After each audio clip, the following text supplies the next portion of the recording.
Okay, well, it says 3 seconds, but I think we should wait 20 because I know YouTube is a little bit behind. So we have 12, 13, 14, 15. Because I've done this. We're live now. Yeah. Oh. We're live, yeah. Have you got YouTube on? Yeah, I got YouTube on, so I saw when we popped up. I got to be careful. Mine doesn't pop open and echo without me having the sound off. Yeah, I had to pop the sound off. Hi, everybody. Oh, mine doesn't show yet. It'll probably happen. Hello. Yes, hello, welcome. Happy Channelversary, Robin. Thank you, everybody. And I want to say, Justin Michael was the first one in the room at about 2 hours ago. Yeah. He's at work, but he wanted to get in first. Then we have Orshi, who actually I just noticed follows me. So I don't know if we're going to run long and interrupt her thing or not. She goes on at 1 and we're at noon. And I have a lot to cover today, I think, but we'll see what happens. Then there's Richard, Longman Tarot, and Gerald. Oh, there's Gerald. There's Debbie, Aquarius Owl. Hi. And Nancy Crohn's Intuition. I'm so glad people are starting to put their names in with their alternate channel titles, because I have a hard time remembering who's who. Yeah, I actually have to write stuff down. Oh, and here's one for Gerald to welcome. Essence 818. Hi,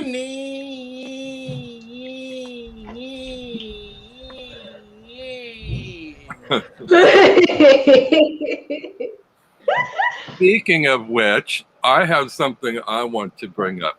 Gerald, how do you pronounce your last name? Schwab. It's Schwab. It's a magic word. It's Schwab. There you go. I like that. I just got the notice for YouTube popped up on my app on my phone. So Yeah, I just got it on my computer. Let's see if mine came up. Not yet. See, my last name people always get wrong. It's Pantel, but people say Pantel. Oh. Or Pantley, Patel. I remember one person asked me if my husband was Pakistani, and I'm like, no, it's German.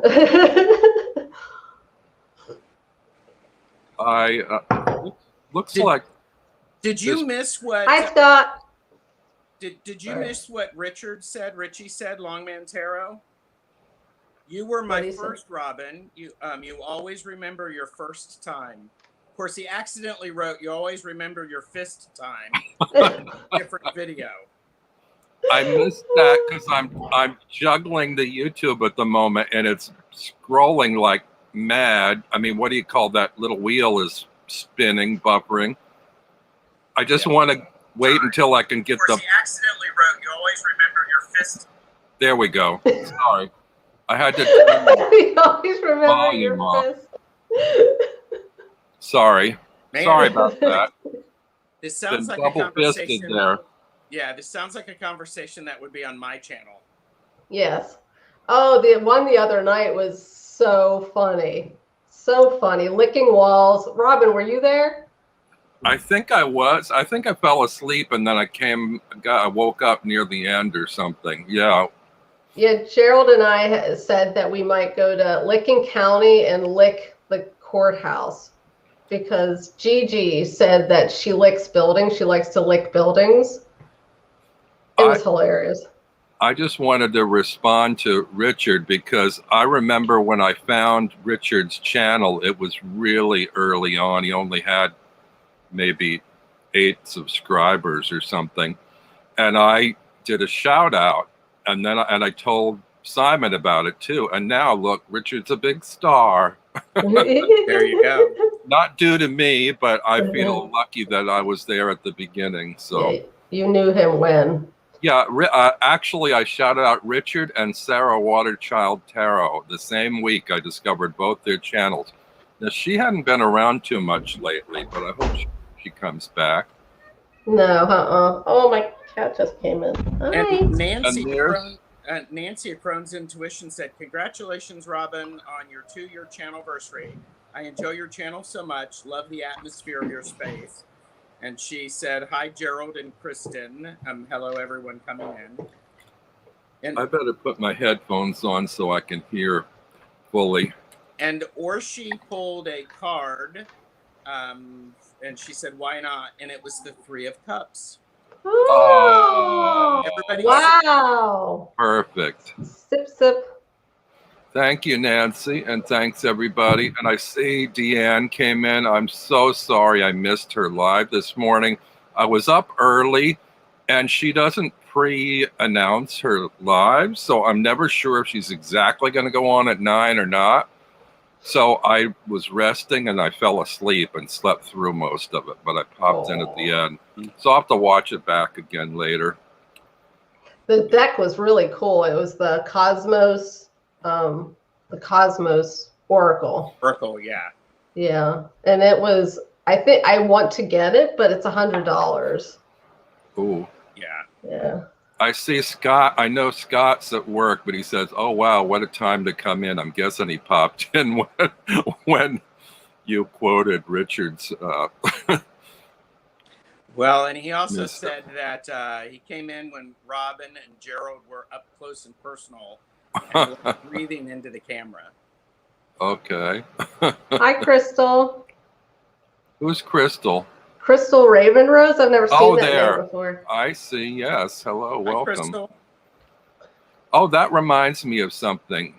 It's a little bit early to say, but if there's anybody in the chat that isn't subscribed, please do. And like if you feel inclined, and click the bell. I haven't done that in so long, and I'm so close. I'm only 3 people from 800 subscribers, so that would be Wow. nice to have soon. But yeah, you know, people announce that all the time on their channels, and I haven't done it in months, so I should probably start doing it again, I guess. I just assume people who are watching, would subscribe if they came on live, Yeah. on my Yeah. channel. But I only have 117 followers, which is fine by me, because the more followers you get, the more chance trolls will come in. It's true. I've Yeah. been really lucky on that part. I should knock on wood. But yeah, and it builds too. You don't have to do anything but keep putting out content, even if it's not particularly regular, and it just climbs. Govinda So here. hey, Govinda. Hey, Govinda, the Gov. Yeah. So anyway, I guess we could get rolling here a little bit. Well, this is my second channelversary, as you all know. It hardly seems like it's been 2 years, although sometimes it feels like 3. I lose track now. When I get older on my birthdays, I can't remember how old I am anymore. I can't remember. I have to do math as well. So. Well, I invited 2 fellow Ohioans today. I don't know if there are other Ohioans in the tarot universe that I don't know about, probably. But these 2 I know. And the reason I thought of this was because I met both of them during this last year, the second year of my channel. Yeah. And I was born in Ohio, although I don't remember too much about it because I left after 1st grade and we moved to Pennsylvania. But I can tell you what I do remember of Ohio, which is very little. And I don't know, first of all, which towns do you both live in? We live in Columbus. Columbus. We're both in Columbus. Yeah. Okay. But I was actually born in Dayton. So Okay. that's where you were born as well, right, Robin? I was born in Dayton. I had an aunt who lived in Columbus, and my grandmother lived in Cincinnati. And the only memories I have were the first home I remember living in was in Vandalia. I don't know if either of you ever know about Vandalia. I went to Vandalia Butler High School. That was the yeah. Wow, Butler High School. My dad has like a little football pin emblem from being on the football team there. Oh, And who's clattering away? Is that you, Kristen? Yeah, sorry. I was saying, sorry, it's these damn nails. Like, I got nails put on, and I hate them. I hate them. Okay. So, sorry. You could mute, but I guess it doesn't matter really. I just Yeah. wondered, where's that coming from? I thought there were little animals skittering around on the floor or something. Yeah, I was just writing in the comments in the chat. Yeah, because a bunch of people said that they would live in Ohio. I know Scott wants to move to Ohio, to Columbus. So Debbie's daddy was born in Dayton. So Crystal Raven Rose is from Ohio. From Ohio, yeah. Oh. So Gerald, Butler High School in Vandalia.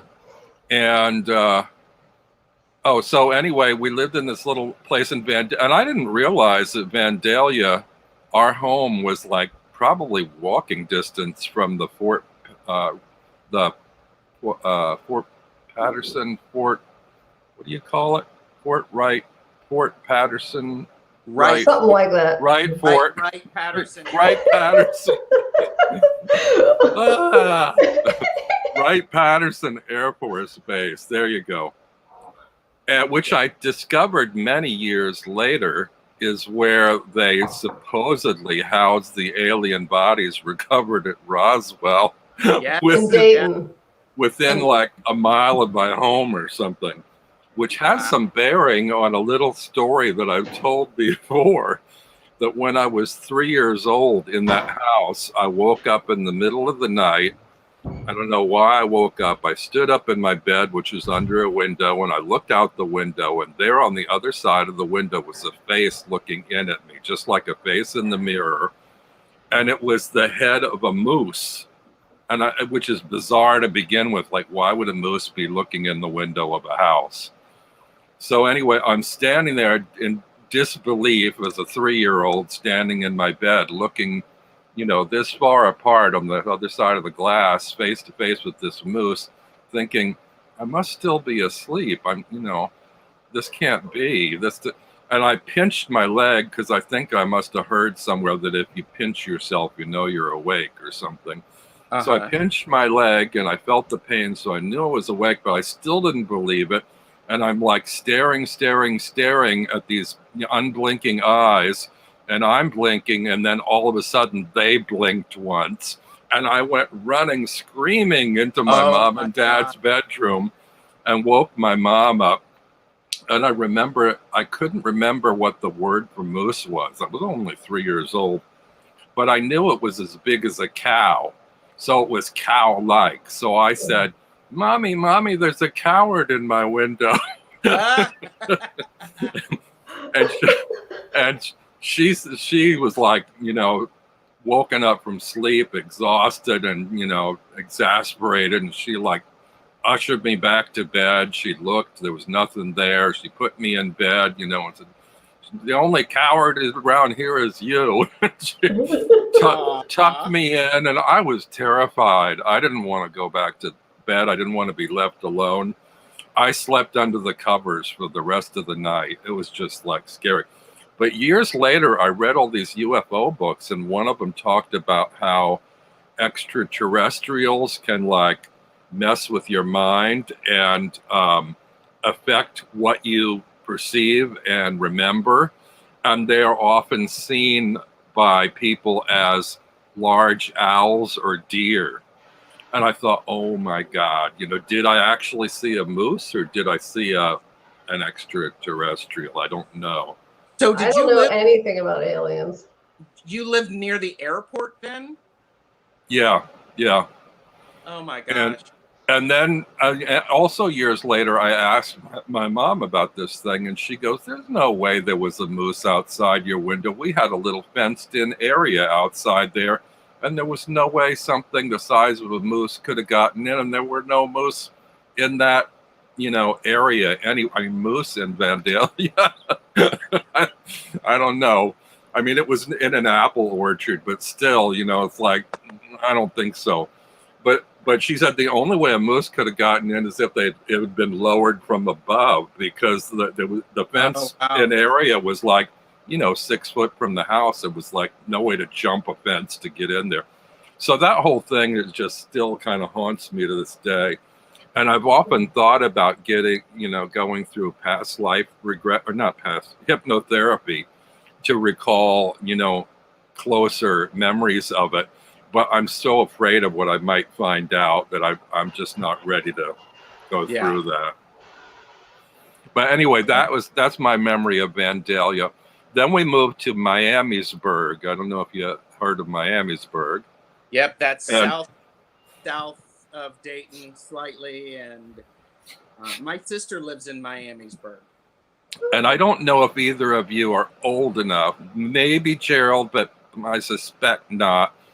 My kindergarten is famous for the fact that the McGuire sisters went to school there at my kindergarten. Now, I don't know if you'd remember the McGuire sisters. They were sort of like the 50s, 60s version of the Andrews sisters, a sister group. I don't know if they were triplets or not, but they looked very much alike. Wow. I was born in Pittsburgh. Oh. Yeah.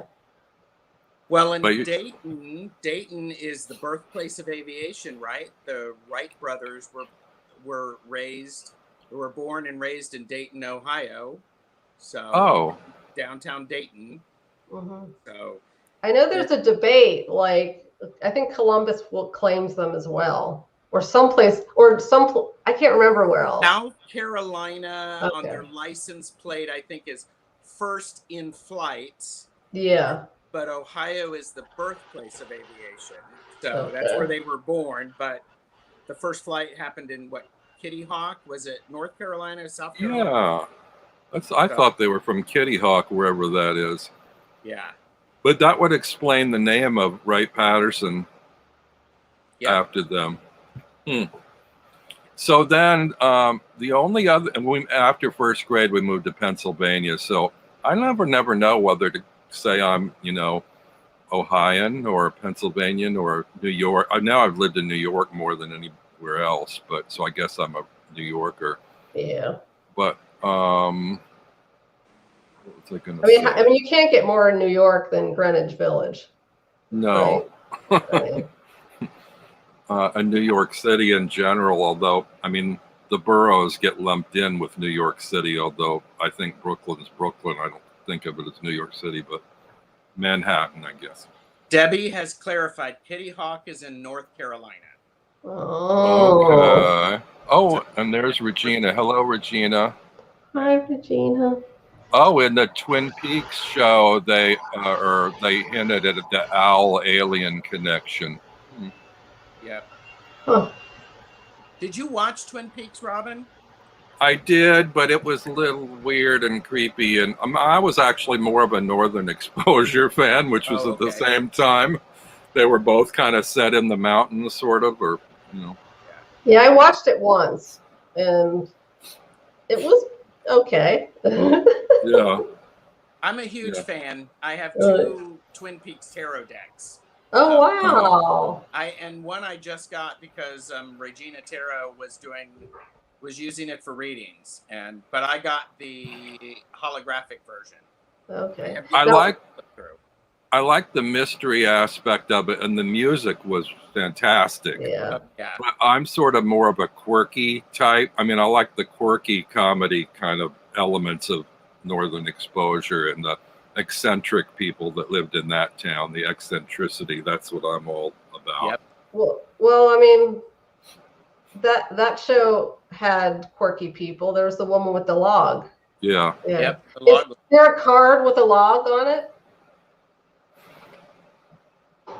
Yeah, actually, she is. I have 2 different ones, but let's see. She's the high priestess in this. Oh. Wow. That's awesome. But she was a great Halloween costume. I can't remember. Did they explain why she carried around a log, or did she still birth a child or something, or what was the deal about the log?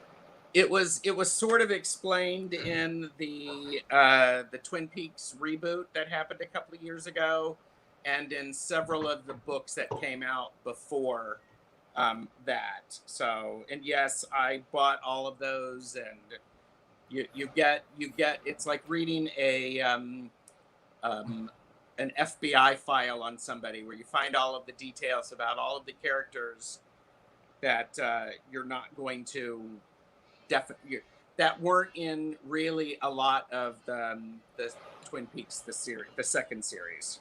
Mm-hmm. So, it looks like Alex came in. Oh yes, hello Alex. And also, I need your help, guys. Do either of you know the name of Tiny Trinkets and Tarot? Because I should know it by now. Ange. Angela. Hello, Ange. I'll have to try a little harder to remember that. It usually takes me quite a few times before it sinks in. The only person that it took me forever to remember the name was Liminal Lark and Leanda. And I had to ask multiple times, no, what's your name? And so I did what Gerald did. I wrote it down. It's Leandra, right? Well, see, I don't even remember it now. Yeah. It might be Leandra. But I said Leanda the other day, and she didn't correct me. No, so I'm not sure. I'll ask again. So. And then I think in Australia, I believe. Yeah. Do you remember the? Is it Neris or Neris? Do you remember the name of her channel? Wiccan 222 or 3, something like that. Wiccan something. Now, for some reason, I always get her channel and Neem's channel mixed up. Maybe because they both have numbers in them or something. I don't know. I used to. Oh, Jeanne says she's pretty certain that it's Leanda. Yes. See, I remember. Yeah, it's Leanda. And Wiccan 222. And what's Neem? Essence. Yeah, Essence. Numbers. Is it 818 or something? Yeah, it's 818. I never remember numbers, so. Yeah. Oh, and here's Amber the page. Hello. Robinson. Hi, Amber. Amber. Oh, Neem's birthday is 8/18. Oh, August 18th. We'll have to remember that. It's coming up. So, back to Ohio. The only other thing I remember about Ohio was I would visit my grandmother in Cincinnati, and she was in this amazing old kind of a mansion of a kind of a haunted building with this huge marble staircase with big balustrades on both sides, and she lived like on the 3rd floor. And I actually have quite a few memories of visiting her there. She did have a balcony, and they had a storage area in the attic that had a bat in it that like freaked me out when my grandfather would take me up there to get stuff out of their storage unit. She also had a pet parakeet named Libby, that terrified me because she'd let it out of its cage and it would chase me up and down the halls of her apartment. And so that's why I'm probably afraid of birds to this day. Wow. But I remember in the summertime sleeping on the chaise lounge on her screened-in balcony overlooking the downtown streets in Cincinnati and listening to the late-night drunks, muttering in the streets and crashing beer bottles. It was a very colorful childhood. But, yeah. So, that was not... Have either of you been to Cincinnati? Yeah, I went there once. To see the Viking exhibit they had there. There's a place there, a park I think called Burnett Woods, and it's set below street level. So there's a staircase that goes down into the park. And the two things I remember, we used to take breadcrumbs to feed the ducks in the duck pond in the park. And the staircase on one side, at least, if not both sides of the balustrade, whatever, had a cement sliding board. And this thing was like 2 or 3 stories high. I don't remember much about it. It sounds really dangerous to me now. It must have been deep enough that a child couldn't fall out, because, I mean, a 3-story high cement slide is not something you would allow your child to be on today. That sounds like a lot of fun, though. It was, yeah. It's still there in my memory, even if the details aren't that tight. But and the other thing was, I think is it Centerville, where the serpent mounds are? We did go. Maybe it's not. It's Chillicothe, Circleville. I could be wrong. Well, no, I don't remember maybe I probably have the name of the town wrong, but I do remember these Indian mounds that are like a serpent, shape. Mm-hmm. Have you guys seen the serpent mound? I've been there. Yeah, it's a pretty interesting place, and I'm trying to find out the location. Yeah, and then there's also some in Granville as well, mounds, not serpent ones, but mounds, and they're from like the pre-Native American people that were there, that they came and sort of died out, and then there's the new migration. Just a little. It's closest to Peebles, Ohio. So Crystal Ravenrose, she lives on Lake Erie, so that is amazing. I'm jealous. I wish I lived near a lake. And Tiny Leanne or Ange, and now I'm going to get them confused. Ange is on the Canadian side. Mm. Okay. Oh, see, someday we're going to have to do some meetup. I don't think my geography is so terrible. I didn't realize Ohio actually is on Lake Erie. Huh. I mean, guess. there's so many people on the eastern side that. Yeah, I think the corner of Pennsylvania is too, which makes sense because it butts up against Ohio there. Mm-hmm. Mm-hmm. Now Deanne wants Cincinnati chili on spaghetti. Do you guys know? Oh, you just reminded me of something else. When we were little, we used to go to Frisch's Big Boy. Now, I don't know if that still exists there or not. But, I mean, that was long before McDonald's had the Big Macs, or we had another chain called Gino. They had the Gino Giant. But we used to even actually buy jars of the special sauce at Frisch's Big Boy to put on our burgers at home. I loved that place when I was little. And Deanne is talking about Skyline chili. Yeah. And I remember. What is that? It's Skyline chili. It's chili on top of spaghetti. Yeah, chili on top of spaghetti, or you can get hot dogs with chili on it. And but I know a big deal for us is when we would go to Columbus, we would have White Castles, which are terrible. They're wonderful. They are, or oftentimes called sliders. They're steamed steamed with onion steamed burgers, and at that time they were like a nickel a piece. So you could feed a whole family. You could feed my entire family with a small amount. My mom and sister both ate there, and it gave them both diarrhea. So I'd heard about White Castle for years, and then I bought some at the grocery in the frozen food section and cooked them up, and the ones I got were really awful. They were like sort of gristly, and I thought, I don't like gristly burgers. But, I'm sure they were very different from the White Castle place. It's very popular. The idea of a steamed burger sort of like doesn't sound right to me to begin with. Steaming meat, I don't know, on a bun, but maybe it was really good. Gerald thought, I think so.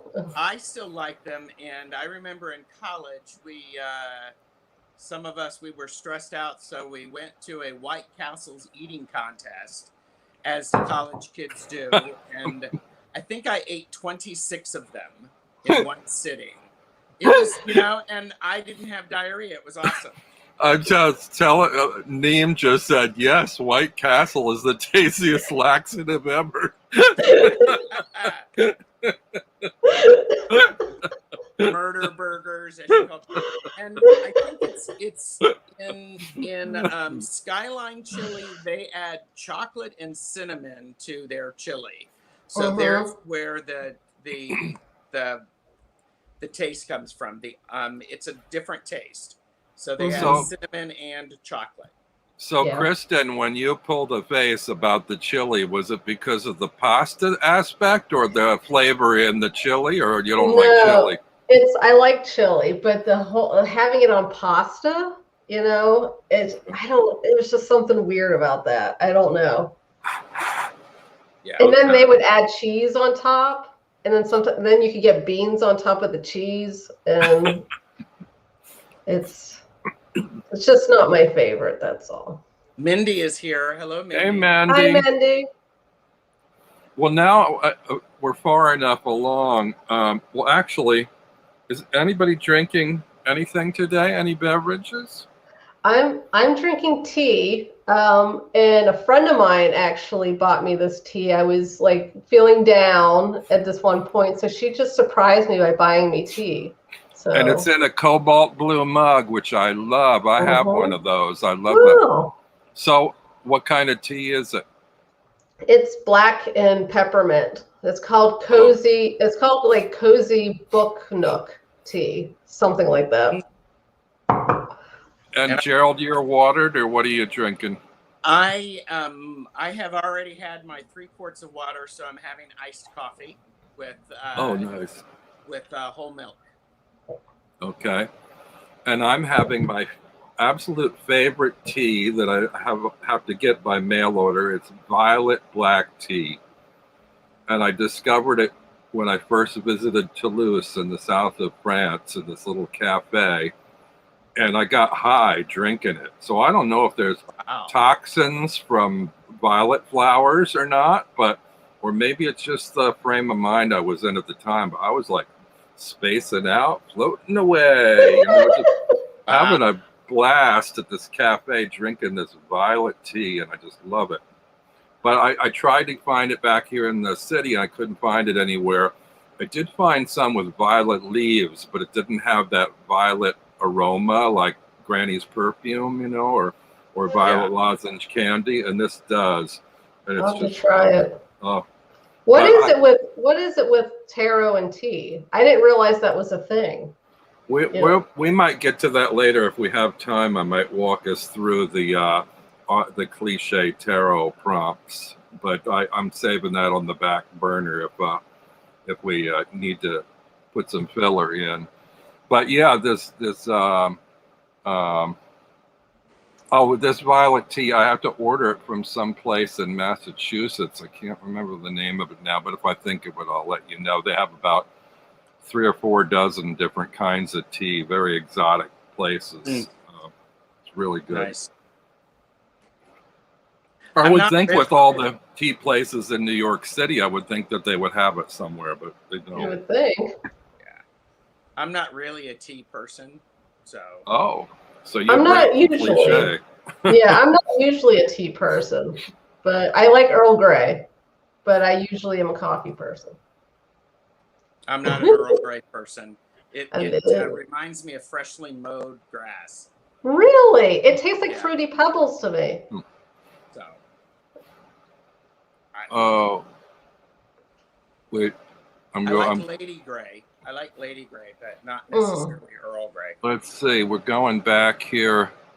Crystal Raven Rose, coffee, my usual. Scott, Gatorade. Come on, Scott. Deanne, unsweetened black iced tea. Mendy, sweet tea, her summer drink of choice. Neem loves Gerald's audience inclusive cups. Deanne, ooh, unsweetened. You're definitely not from the South, haha, says Scott. Yeah. Forgive her, Scott. She's from Michigan.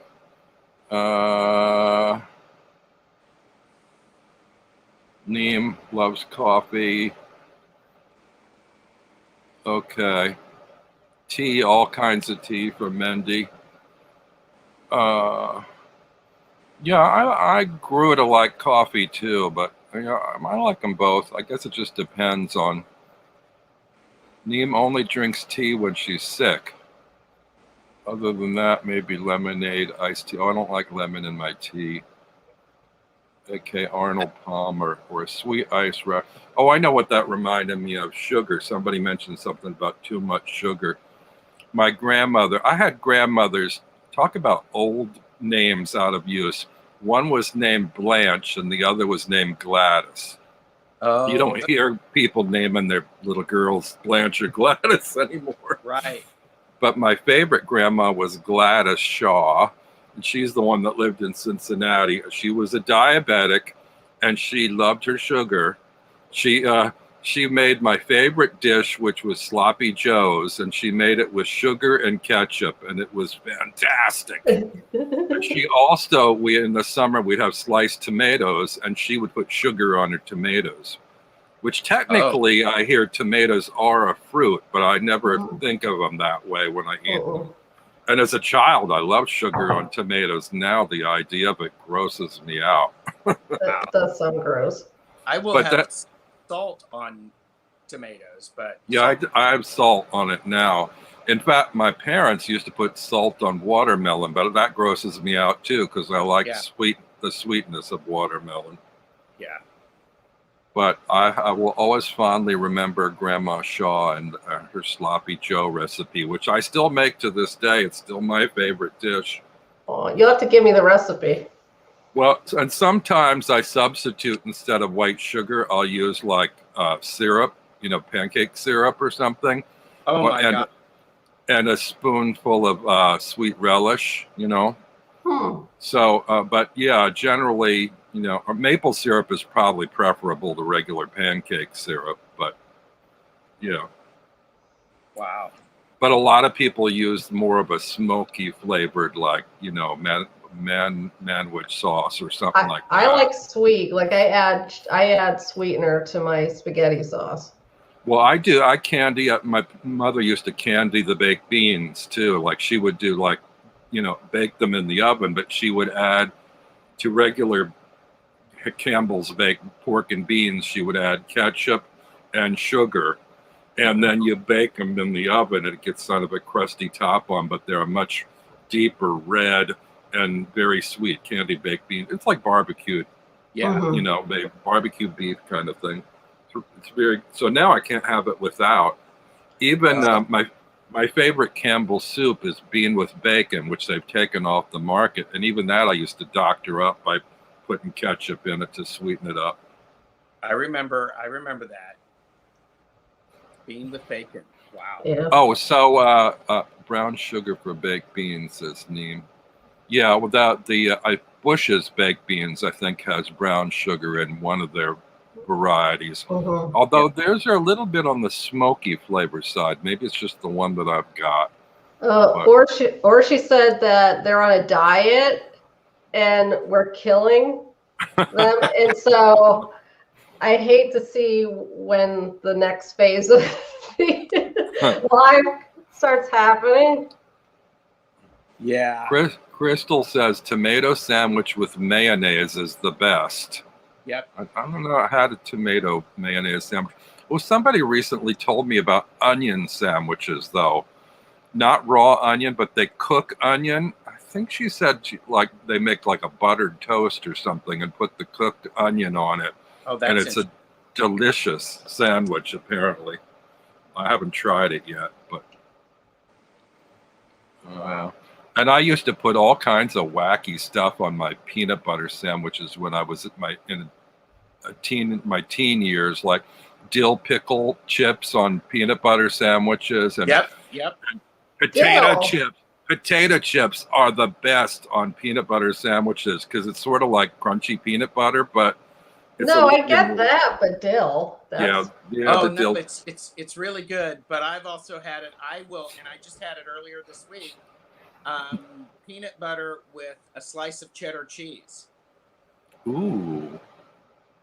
Yeah, was it like room temp, or did you like toast or grill it? I bet it would be good warm. My aunt used to like to put peanut butter on toast because it sort of melts the peanut butter, and like warm peanut butter is actually pretty tasty on toast. Mm-hmm. Which is, also peanut butter and bacon sandwiches are good. That sounds good. Yeah, because I like donuts with bacon on them. You ever heard of Voodoo Donuts? They're in Portland. Yeah, in Portland it's called Voodoo Donuts, and they do all kinds of weird donuts, and they do bacon on them.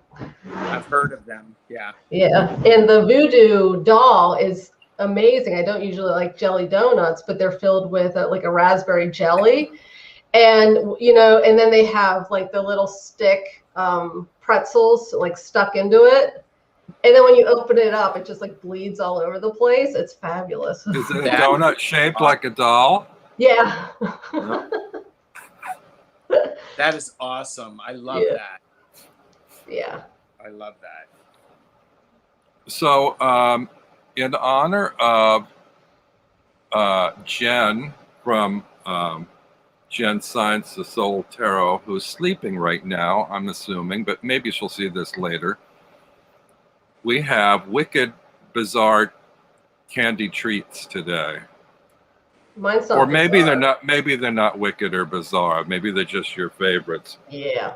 I'm going to open this up because I know this will gross both of you out. You've mentioned it before in the past. This is a candy that I actually like, and everybody else says, ugh! Peanuts? Circus peanuts. Although I'm still at a loss to figure out how they came to be, because for those of you that don't know, including Jen in Australia, this is what they look like. They come in a little mold. I guess they're sort of gelatin based or something, but it's marshmallow. Yeah, it's puffy. It's soft marshmallow. It's shaped like a peanut. It's orange, which peanuts are not. It's flavored banana, which peanuts are not. The orange and the banana and the marshmallow make no sense when it comes to it being a peanut and having anything to do with the circus. I don't know, but I actually like them. I'll have to research that. I'm going to research it. And then, Crystal Raven Rose loves circus peanuts. Yeah. Never seen one before. And Scott, Scorpio Moon Tarot, love circus peanuts. Yep, he loves circus peanuts. That's okay. We love you anyway. We forgive you. I don't know. I had to find the rest of my tribe out there. But these are a generic one. I don't even know who the original maker was. I looked on the bag, and these are packaged in Florida because they were at the CVS drugstore, and I think they just get bulk candy and repackage it and sell it under the gold label or gold emblem label. But anyway, I thought I would gross both of you out because I know you hate circus peanuts, and I thought. See, I was expecting like chocolate covered ants, something like that. I bet you'd have an easier time eating chocolate covered ants than circus peanuts, Kristen. Probably because I like chocolate. Yeah. According to Wikipedia, and this is documented in the lower parts, the leading producers of circus peanuts are Melster Candies, Spangler Candy Company, and Brock's. Does it say the city locations of any of those? Because I thought, maybe it's an Ohio thing, the circus peanuts. Mendy said that it started off as yellow banana-shaped marshmallows, but they looked like little yellow dicks. So they changed it to the peanut shape. Mm. Speaking of little yellow dicks, okay, the Spangler one. Yeah, speaking of dicks, should I spoil it? One of them is located in Byron, Ohio. Oh, well, there you Spangler go. Candy Company. So blame it on the Ohioans. I'm debating whether I should spoil a Lenormand deck for you. There's a Lenormand deck that I think I already did spoil it for Gerald. Maybe he like flushed it out of his head and forgot about it. But Well, to remind me. Now I'm going to tell you, anybody who doesn't want their favorite Lenormand deck spoiled, cover your ears now and go la la la la. La. Anybody who's a big fan of the Rena George Lenormand, yeah, you'll never look at it the same way again if you look at the negative space that those arches on those cards makes. I'll say no more about that.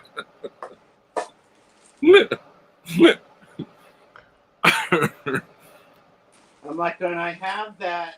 I'm gonna have to see it. Gerald, don't do it because it'll ruin the deck for you, or maybe it won't. Yeah, why not? I'll look for it later. There's a statue in downtown Columbus that it's like this giant circle type thing with a hole right into it, right in the center of it, and it looks like something. Yeah. Well, I noticed these right away, and now I can't unsee it. When I look at that deck, I get sort of titillated. I don't know if I should buy it or not. You said titillated. He did, didn't he? Yeah. Are you going to show it, Gerald? If he finds it. Right here. Where is it? Well, I'm going to dive into my candy because I'm hungry. Mendy goes, damn it, Robin, why are you always pointing out penises in decks to me? It's true. I did that in the Marseille deck. It was in the Marcella, but it was the Robledo. But it wasn't just that one. It was like a whole school of Marseille decks. I can't remember if it's the High Priestess or the Empress, has across her collar what looks like a giant penis. And it's bizarre. It doesn't look like a fold in the fabric or a buckle. It's just bizarre. What is it doing there across her throat? It's really weird. But anyway. I don't want to know why there would be a penis in the throat. Mendy says it's the Convert, all the Convert decks. So if you want to love Marseille, but you don't want penises across the throat of your High Priestess, then maybe, don't get the Convert ones. Get some other kind. So what are you eating? It looks like a mint. Is it a York peppermint patty? No, it's a Reese's peanut butter cup, but it's a fat one. So, because I like extra peanut butter in mine. Somebody recently told me about those that now are they have a version filled with peanuts. And I don't know if I'd like that or not, because I like the creamy peanut butter. Yeah, I'm not sure I would like that.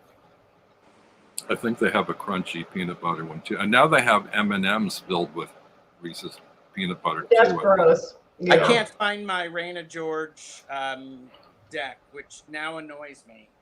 So maybe Jeffrey's off playing with it.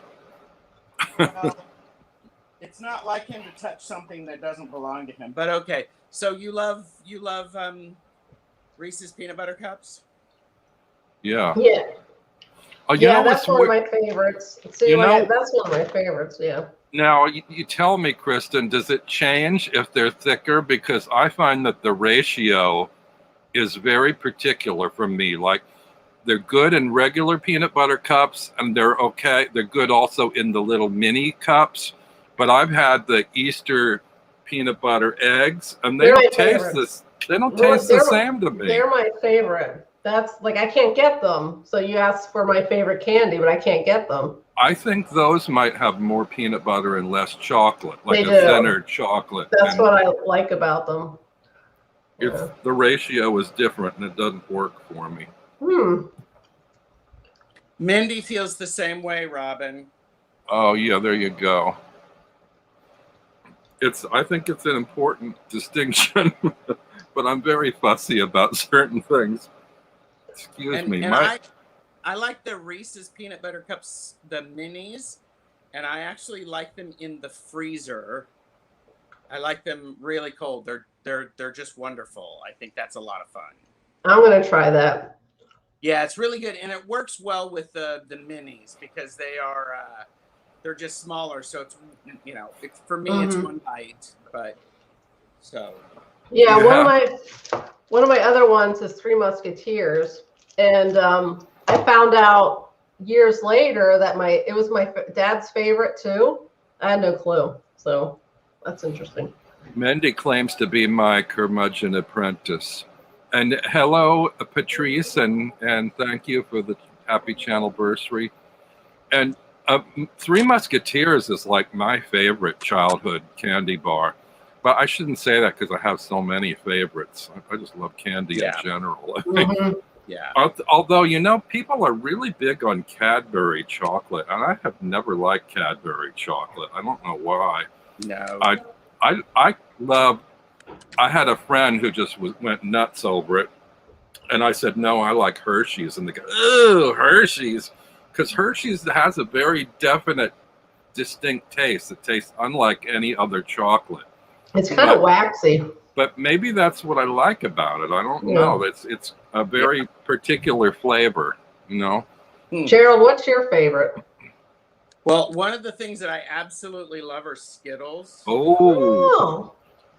And so I'm a very sugary sort of guy, but I also like the ones that they're covered in the stuff that's sour.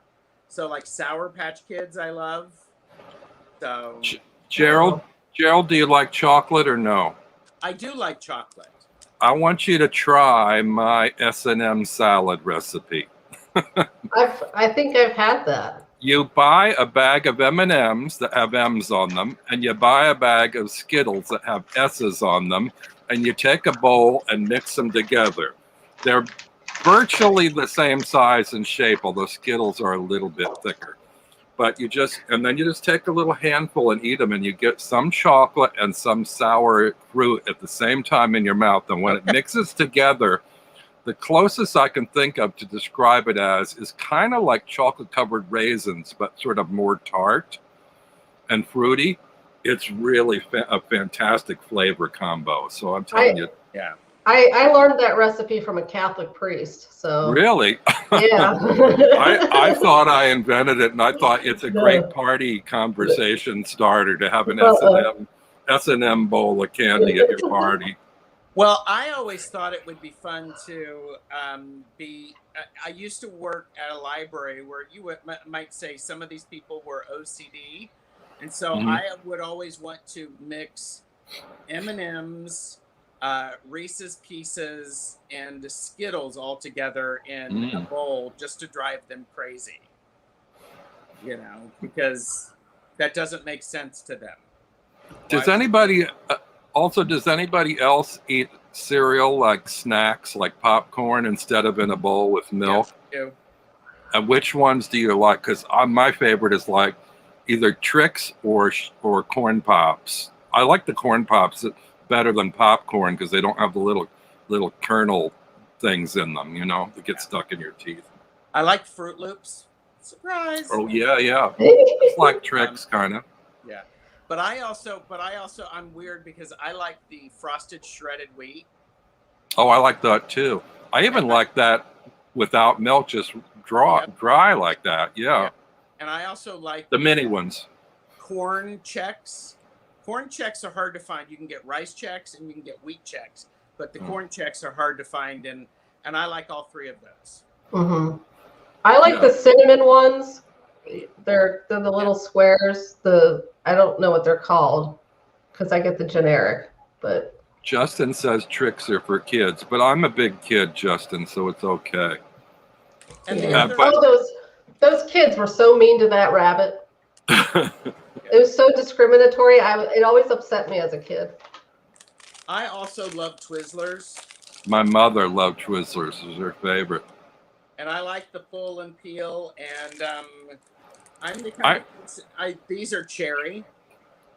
I never knew you could use those as straws until Neem pointed it out recently. You cut off bite off the ends, and you can use it as a straw. Not the pull and peel. No. We do that with the regular licorice. Oh, The okay. regular Twizzlers. Yeah. Because the pull and peel are just basically, here. It's for your viewers, Robin. You know, I'll eat one. But so these they're like that, but then you peel them apart. Oh. Well, now I'm hungry for those. Oh, those look like they'd be not as hard as the regular Twizzlers. They're not. They're Soft. softer. Yeah. I'm gonna have to get some of those. Gerald, you need to knit a sweater out of those. And then if you get hungry, you can just eat your sweater away. Nibble on the neck. Right. Yeah. The other snack that I like is, I'm a big combos fan, and it has I love those too. It has to be the pretzel, not the cracker. Yeah, the pretzel with the cheddar. Yeah, that's the one. Yep. Yep. So the ones that have pizza flavor in them, they taste like those little. See, my mind just isn't working today. Those little pizza things that you put in the toaster and they burn your mouth. Tostitos or something. Pizza rolls. I don't know what they're called. Someone help me. Mendy, help me. They're not. Are they pizza rolls? I don't know what. Maybe they're called pizza rolls. Tostinos. Oh, okay. I said Tostitos. It's Tostinos. Yeah. Yeah. Okay. I agree, Neem. Pretzel only. Well, I agree with cheddar. She's a cracker person. So, you know. So. Mandy's like I'm the junk food librarian. Well, you have kids.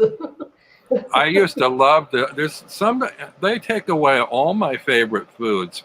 I don't know if it was Keebler or Nabisco, they put out what they called bacon thins. They were these crackers that had a bacon flavor to them, and I loved them, and then they took them off the market. Another thing I can't find anywhere anymore is butterscotch pudding, which I used to love. You know, you can get it to make, but you can't get it already in tubs to buy, or at least I can't in my grocery stores around here. I'll look at mine because I think there's a generic brand that might have it. And then there's, I think it might be a Pennsylvania company called Downey. They have this stuff called honey butter. And I'm not a big honey fan, but this is like whipped honey and butter they have a regular one, but the one I like has cinnamon in it.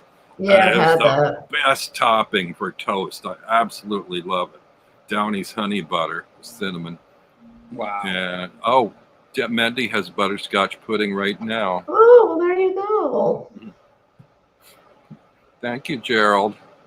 I don't know if you're saying that for me or calling it out to the chat room people. To everybody, make sure you like and subscribe, because we need to get you to your Justin, he said honey butter sounds amazing. Last time I was able to find it, I was visiting my folks in Pennsylvania, and they have these Amish, not fairs, like food places, markets or whatever.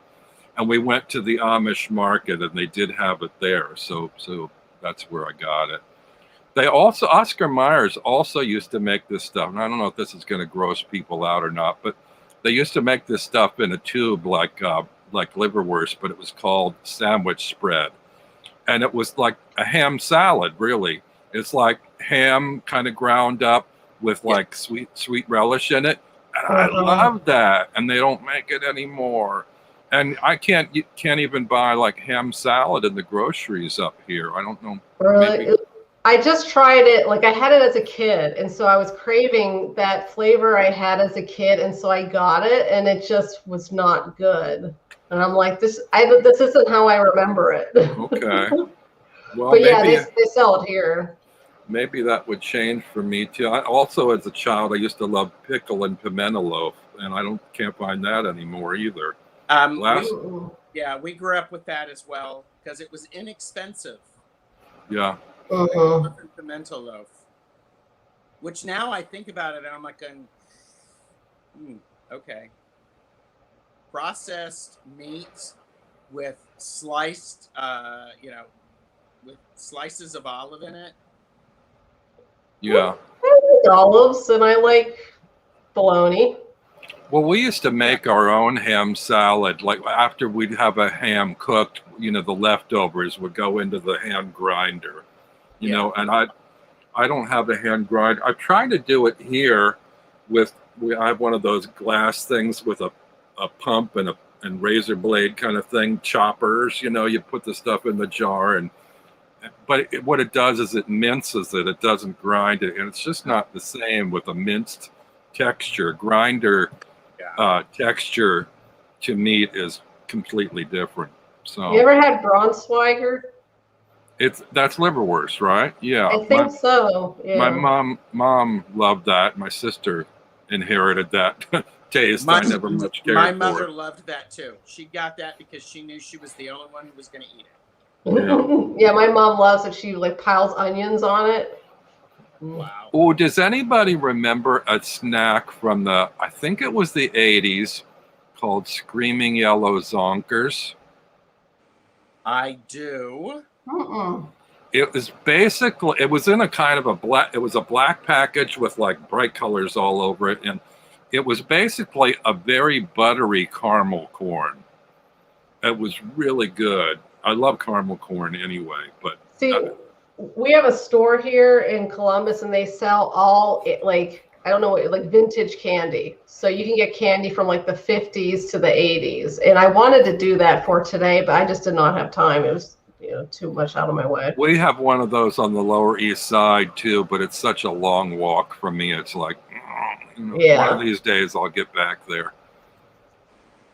Yeah, they stopped making Screaming Yellow Zonkers in 2007.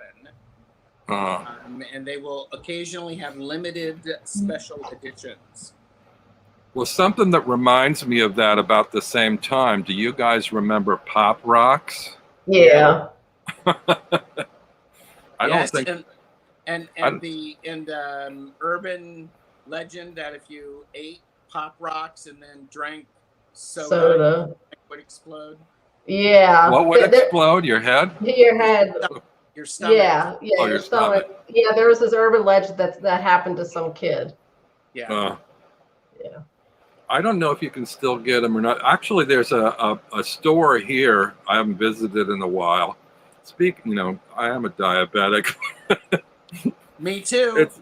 But there's a place here called Sugar. It's like apostrophe TSUGAR. It's Sugar. And it's like the size of a warehouse.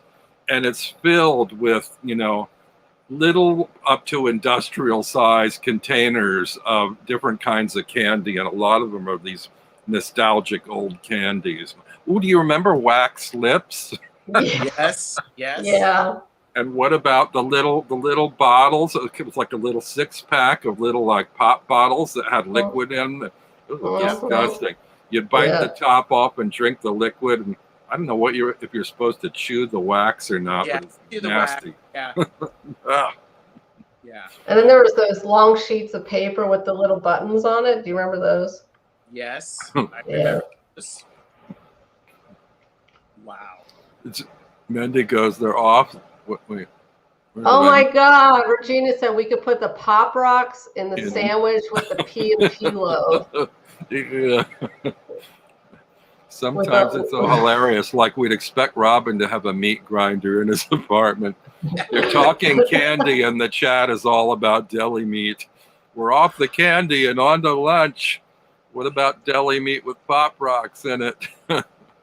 We could put the Pop Rocks in the sandwich with the P&P loaf. It's with a wax lips garnish. Yep. I'm starting to understand why Robin is diabetic. Yep. Regina says dots. I bought dots not long ago just for the box because I didn't like them that much, but I thought, oh, that box, I love that design. It reminds me of the old Candyland board game. Oh, yes. Huh? They're too hard. They get stuck in the teeth. Yeah. That's what she said. Oh, which reminds me of another topic I wanted to discuss. What is it about stale stuff, stale cookies? I can't figure out this phenomena, but when I would get crisp vanilla wafers or Oreos, right out of the box, they're crispy, but if you let them go stale, they get soft. Yeah. On the other hand, if I get soft cookies like Archway or something, when they go stale, they get hard. That's so how funny. come stale affects things in the opposite direction? The soft ones go hard, the hard ones go soft. Maybe it's like osmosis from moisture. I don't know. Well, I would get that from the crispy to the soft. Makes sense. Yeah. It absorbs moisture from the air. But if you've got a soft cookie, I don't know why it would get hard and crunchy after being exposed to air longer. Maybe it's what makes it soft and chewy when it's exposed to air. That Evaporates or something. It dries out. Oh, that makes sense. Deanne says baking chemistry. Right. Today on Toadstool Terror. Oh, Neem goes, not the gummy dots, the dots on the strip of wax paper. Yeah. Oh, yeah. What did they call that? I guess they are just called dots. I think they're called dots, yeah. Yeah. And then the piece of paper would stick to it, and then you'd have to eat the paper with them. Yeah. Somehow that reminds me of ribbon candy, too. Do you remember ribbon candy? Usually that's around the holidays, though. And another favorite I have is the fruit slices. Those tart jelly fruits. Usually those are like around the Jewish winter holidays or something, it seems like. I don't know why. Maybe it's a Jewish thing. I'm a big fan of Swedish fish as well, but I couldn't find any of the plain Swedish fish. They had the fish tails, and then they had tropical fruit flavor, and I'm like, why would you ruin something that's already exceptional by, just cutting off the tail? And that's... I've never even seen those varieties. No, we only have the regular ones here. Yeah. Huh. It's weird. Oh, we have a Jezebel in the chat. I don't know who that is. Oh, yeah, Jezebel on text. Oh, yes, Jezebel Von Text. Hello. Like and subscribe because we're trying to get Robin to, 800? Oh, yeah. Have we checked lately to see if it's jumped at all? You were at 797. 797. Yeah, it's been stuck there for a while. Regina, don't bring that up. That's disgusting. Has anyone in here actually tried head cheese? I've heard of it, but never seen it. There's a lot of really stinky, nasty cheeses out there. What's head cheese? I don't even know. I don't want to know. Yeah. I think I'm not into those exotic cheeses. I like really bland things like Jarlsberg or, Swiss cheese, cheddar, some cheddar. I can have like a sharp cheddar if it's with a cracker or something. A little, and actually, I discovered recently if I do like toasted cheese sandwiches in my microwave, that the cheddar seems to kind of sweeten up a little, or it isn't as sharp once it's melted or cooked. Head cheese is actually, it's a meat jelly sort of thing. It's actually not a dairy product. It has meat jelly leftover pieces after you butcher an animal. So it has things like, close your ears if you don't want to hear this, like the tongue, the feet, the heart, the eyes, Yeah. You know, So that's like haggis, right? Isn't that what haggis is? it's that's yeah. I think that's stuffed in the bladder, right? Yeah. So Ooh. Mm. Ooh. so yeah.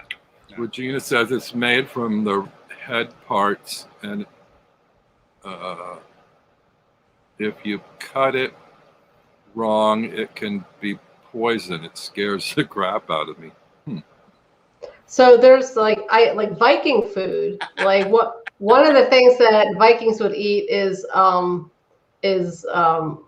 like turned shark. So it's rotted shark. Rotted fermented shark is one of the foods that Vikings would eat. They would bury the shark and then let it turn and then eat it. Yeah, Patryce is thinking she'll stick with chocolate, and Jezebel did bring up the other head cheese, which has a name that starts with S. Oh. Don't go there. I'm not. I will text Kristen Louise that because she's looking at me like, what does that mean? Yeah, I'm having a blonde moment. It's over my head.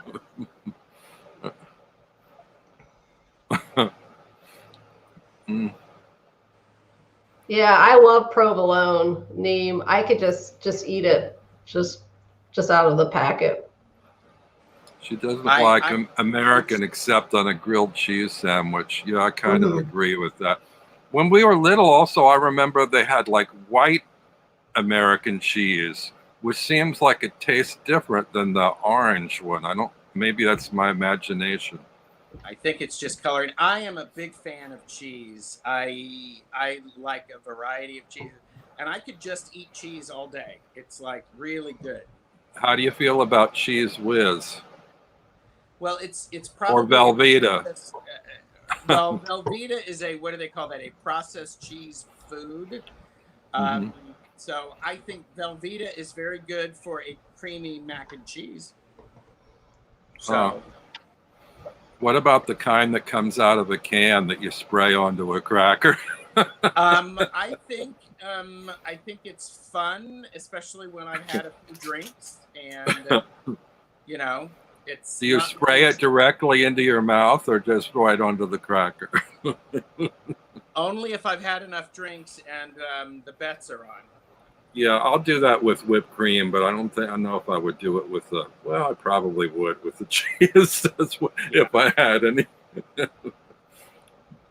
See, Justin said Vikings are a lot of what Saxons ate. They stole lots of Saxon cows. So I thought he was saying that Saxons ate Vikings. For a second, I was like, wait. I assume that's not what he means. I assume he's mean Vikings ate what the Saxons ate. And Justin gives spray cheese to his cats. Right. Gruyere cheese for Mendy. Mendy, I used to love. It's probably not true Gruyere, but we used to love these. They had these little cheese wheels. Swiss Knight made them, and they were like little segments in the wheel, the little foil package. Gruyere cheese. I absolutely loved it as a child, but I think maybe it's a different texture than actual, legit Gruyere cheese. And now I can't find it anymore. Yeah, Gruyere cheese is like stringy. It's stretchy. Is it? Yeah, like I got it recently. I made French onion soup and I put it on top. So Havarti. Yeah, I used to like Havarti too. Yeah. Justin what was the store back in the 80s? They would pop up all the time at the holidays where you could buy a box of cheese and you could get meat like some salami or sausages. What was the name of that? Where it was a lot of times what you would give for a holiday gift.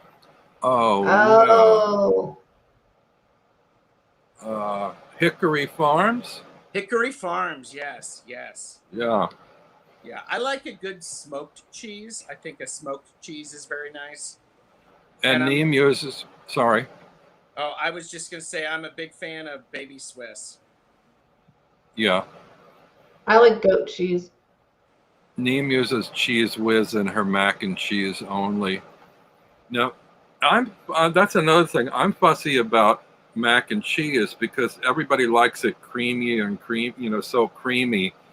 And my mom, I don't know if my mom knew what she was doing as a cook. Like I said, when she made baked beans, it would form a crust on the top of the baked beans, which I loved. And the same when she did mac and cheese in the oven, it had like a kind of a cracker crust on the top or whatever, and got really crispy. Yeah, you crunch up crackers or potato chips. And it got really crispy. And when I get it anywhere now, it's just this like really gooey stuff. And it's like, I don't want it that way. I want it crispy. And it's not done that way. So, I don't know. I think I like mine on the drier side or something. Mm-hmm. Baked mac and cheese, yes. Oh my God, there's so much going on in the chat room. I should probably get us off of foods. Were there any other candies before we get off because you bought some candies or brought some to show? Oh yeah, Butterfinger. Oh yeah, I like Butterfingers. Yeah. I like the regular size though better than the minis. Yeah, Almond Joy. I never liked Almond Joy because I'm not a coconut freak. But oh, I love I'll tell coconut. you, what about Butterfingers? What about Fifth Avenue or Clark bars? Do you remember those? All three of them are basically the same thing, except I think they're all out of business except Butterfinger now. No, I just saw Clark bars. Really? Yeah, we send have me one. Okay, I will. Along with the butterscotch pudding. You can pass on the butterscotch pudding. Somehow the generic brand, I don't know if it would travel very well. Yeah, probably not. I'm sporting a circus mustache for Gerald. I see that. You're really trying to sniff that. Sniff the banana out. Yeah. It's very aromatic and fruit forward. Mendy mentions a Clark bars at a Five Below store. I don't know what that is. Five Below sounds bitter cold. It's like everything is $5 and below. Oh.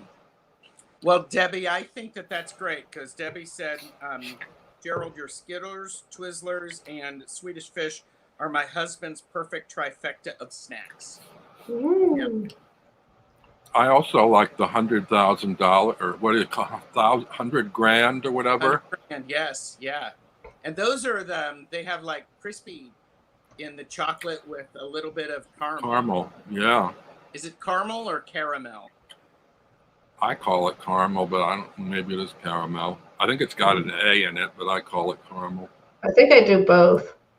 Caramel. I just don't care. Just if it's available, make sure that I'm notified so that I can eat some of it. My grandpa Shaw from Ohio, who used to work on the B&O Railroad, his favorite was Rolos. Do you know Rolos? Like little chocolate things with caramel inside. Yeah. Yes.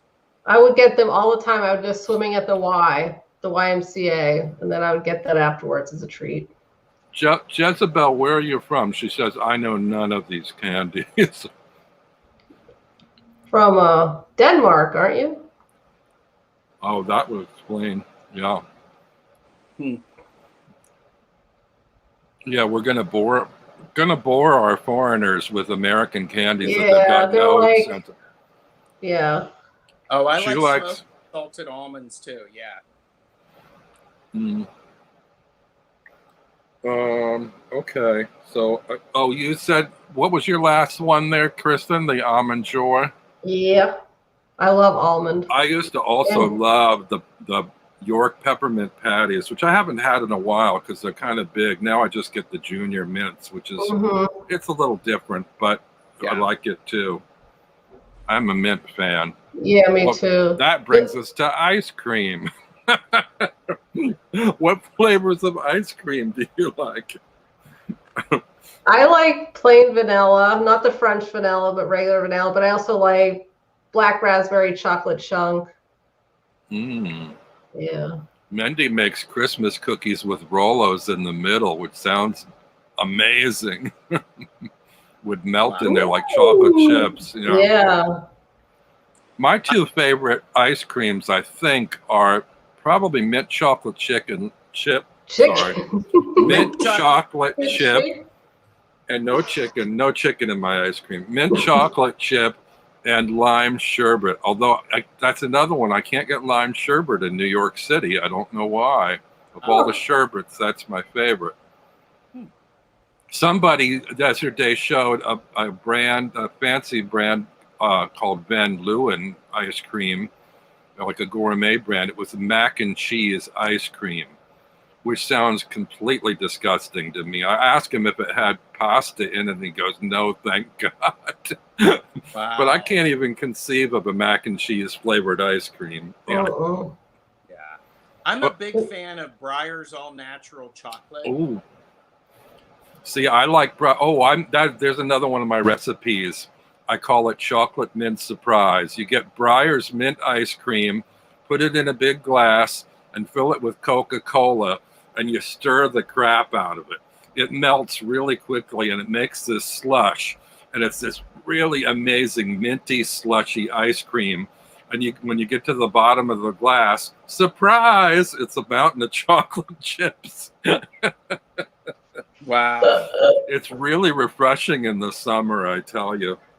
There's a shop here called Jenny's Ice Cream, and one of their ice creams is a Riesling, so it's made with wine. Oh. Yeah, it's really good. And that they have blackberry bramble for the Jenny's, which is really good. And they were the one who put salty caramel ice cream on the map. Oh. I think Haagen-Dazs now has a line of alcoholic ice creams that have spirits in them. Okay, so Ben and Jerry's used to have an ice cream called From Russia with Buzz. And it had vodka in it? It was a white Russian and dark chocolate espresso ice cream. Wow. And they come in the pint sizes. So friends of mine, we would get those, and we would each get a pint, and we would be buzzing because of the amount of caffeine in it. It was delightful. Wow. They don't make it anymore. It's one of the retired flavors. Deanne goes, Robin needs to open a food truck. I cannot with these recipes. I don't have that many of them, but for a short time in the 90s, I put out a little fanzine called Quirky, and it was a bizarre. It was just like one sheet of 8.5 by 11 paper folded, and it was like 2 columns on 4 sides, and it was basically reviews of albums, music reviews, but it also included quirky obituaries and recipes. So it was like, it would be an obituary of somebody who died in a really bizarre fashion. Wow. So it was a weird little fanzine. It got kind of popular though. I just ran them off at the photocopying place. I left them in like vestibules of bookstores and bars and stuff. Oh, that's cool. But yeah, I had some of my recipes in there were, for like S&M salad and what was the one I just said? I forgot already. Oh, the chocolate mint surprise. And yeah, so that's where some of these came from. Patryce has called me out for not making cookies to share with everybody today. I want your brownies. Mail me some brownies. So Jezebel, you said licorice ice cream. Is it black licorice? Yeah, probably the anise flavor. Yeah. Gee, I wonder how that'd be.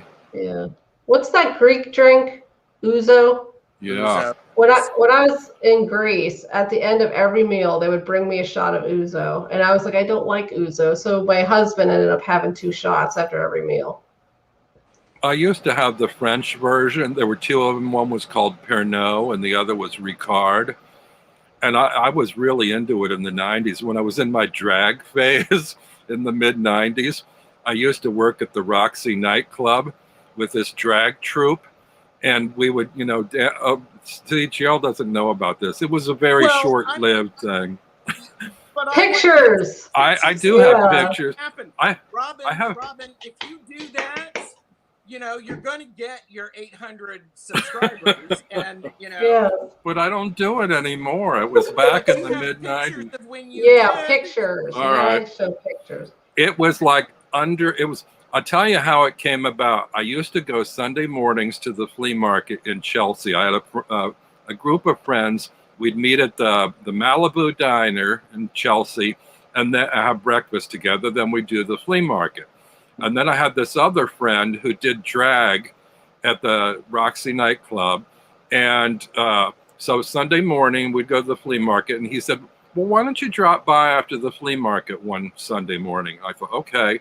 So I did. And there I was in the living room with him and his whole drag entourage, just coming down from their drugs from the Saturday night before. And it was the most bizarre thing I'd ever seen. It was very much along the lines of the sort of Priscilla Queen of the Desert style drag, which actually is more popular now on RuPaul's Drag Race, not just the glamour queens, but the real outrageous, over the top, what I call sort of more clowny type queens, And there were queens in the room. There was one in particular named Mermaidia that I really loved. She had this, deep sea theme going on, but she used a lot of white face. And I don't know, it was probably the drug she was coming off of, but her face was like a blank slate, and it reminded me of a Japanese no mask. And I was just in awe of this because for the fact that there was no expression on her face, it was filled with potential of so many emotions. I thought, oh, this is powerful. I love this. And I was looking around at all of them. I'm thinking, I think I could do this better and cheaper. So I told my friend about it afterwards, and he goes, sure. I said, would you mentor me? He said, sure. I'll start, because I don't know anything about applying makeup. Yeah, so he told me, what makeup to buy, and it's like, I never did find the right high heel, type shoe. They didn't make them my size. They probably did somewhere, but I couldn't find them. And I was not that type of drag anyway. So I wore like old army boots that had like sort of platform heels on them, like very, and white tights and white face. And I didn't like the wigs because the hair got really sweaty and nasty, and I wasn't a hairspray person. So I ended up making my own wigs that looked very much like Marge Simpson's hair. They were basically these big socks sewn out of faux fur, fake fur. And if you sewed them like a certain direction, you could get like the weave to go around. It looked like it was spun and sprayed hair, like a big beehive. Wow. And I had them in, 5 or 6 different colors. I had pink and green and blue and white. Fall and, off? They didn't fall off? No, I stuffed them. Well, that was another thing. You could stuff them with tissue paper or bubble wrap or anything. And also, wigs get hot. So it was kind of like a column of air. Like if your scalp got too hot, the heat would rise up in the wig, So it was like, that was much more comfortable. And I had one of those. It was about 3 feet high. It was really quite something to see. But anyway, so I originally, my friend who was in this drag troupe, what they did, they weren't really performers. They were basically party rousers. They had platforms there above the dancers, and these drag queens would just dance up there, basically like they were the go-go dancers, really. Yeah. But they would kind of, raise the party spirit of the crowd, And so I liked that. And she got me in for free as a guest. And so I would just party with them. And then they would occasionally let me join them up there on the platforms. And I would usually be in the back of the stage. A lot of them like to be in the spotlight, though. Drag queens like the spotlight. I preferred the kind of interaction, like, the dynamic theatrical interaction between, and I like to be in the back and then like come up, and like, squat or, to do something provocative and then go to fade to the back again, And anyway, I had a lot of fun with it. And then at some point, they actually hired me to join them. So I got paid, and I got paid more in 3 hours of work doing that than I did in almost a whole week's pay in my day job. So I did that as a supplemental thing for maybe a year and a half. And then the guy who had hired them all, the management changed, and they got rid of everybody. And that was the end of my drag career. Jezebel has says, "Oh, we need to see," and Mindy said, "Pictures are required." Robin. Well, if you're good diggers, you can go to my Facebook page, and if you go into the albums, and within the albums, there's a folder called the Roxy Years, and there's about 5 or 6 photos there, so you can find them. So yeah, and I was all about whiteface. And I struggled a little bit with my name. The first one was Chlorine Bleach. And then the second one, I thought, well, I look more like a marshmallow or something. So I changed it to Marshmallow, and then someone said there already is a marshmallow, which disappointed me. So then I changed it to Marshmallow Surprise, which I used for ages, and now I've changed it to Marge Potato or Madge Potato, because I look sort of like, a big heaping portion of mashed potatoes. So Madge Potato was my last. You could have done Chlorine Bleach Man. Like Cloris Leachman. Yeah. Well, and at one point I did another spin-off that was it Sissy Space Chick? I think. Yeah, Sissy Space Chick, which was the sort of like Jetson space age kind of shtick. Yeah, I just saw one of the drag queens from RuPaul's Drag Race at the Pride Festival that we just had here a few weeks ago. Do you remember which one? I didn't watch the show. So, was it a more glamorous one or an overweight one? She was Zoftig, and she had these bright colors. Apparently, she's on Blue's Clues now. And so there's this long line of kids who wanted a picture with her. Oh, Nina West. That's it. Yes, oh, Nina really? West. Oh, okay. Yeah. Yeah, I watched, I think, an episode of this season's Drag Race All-Stars 6 or something, but then they took it off the regular channels, and now you have to subscribe somewhere to. Oh, there you go, dragging it to the Roxy. Dragging it to the Roxy in 1995. So pull up the pouty face one to show. Oh my Lord. No, that's not one. That is an actual wig. If you do braids, they're less of a problem than there's one of the ones I made out of fake for her hair. That's the 3-foot wig. Fabulous. Wow. Yeah. Oh yeah, that's my Madonna and Child with Cocktail. I made a little doll baby that I had painted up with the same face paint and little wig. Those were fun times. I'll tell you though, the thing I hated most, I loved being in the club and stuff and coming up with the outfits and things. But what I really hated was getting to and from the club. Yes. Because those are New York streets are some pretty mean streets, even if you're in, an outrageous drag. And it's one thing if there's a troupe of you trying to flag down a taxi or something, but when you're alone trying to get wave down a taxi and they won't come, or they give you attitude, or passersby on the street are hassling you. I hated that.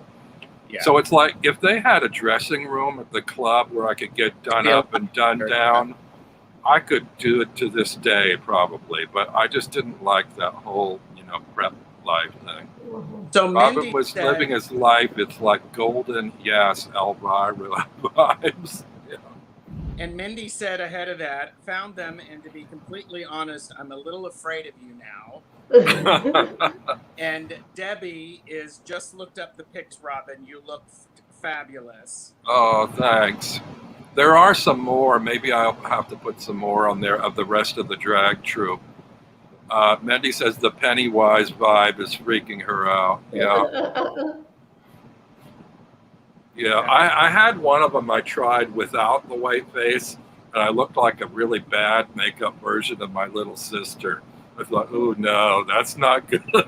I'm not doing that anymore. Yeah.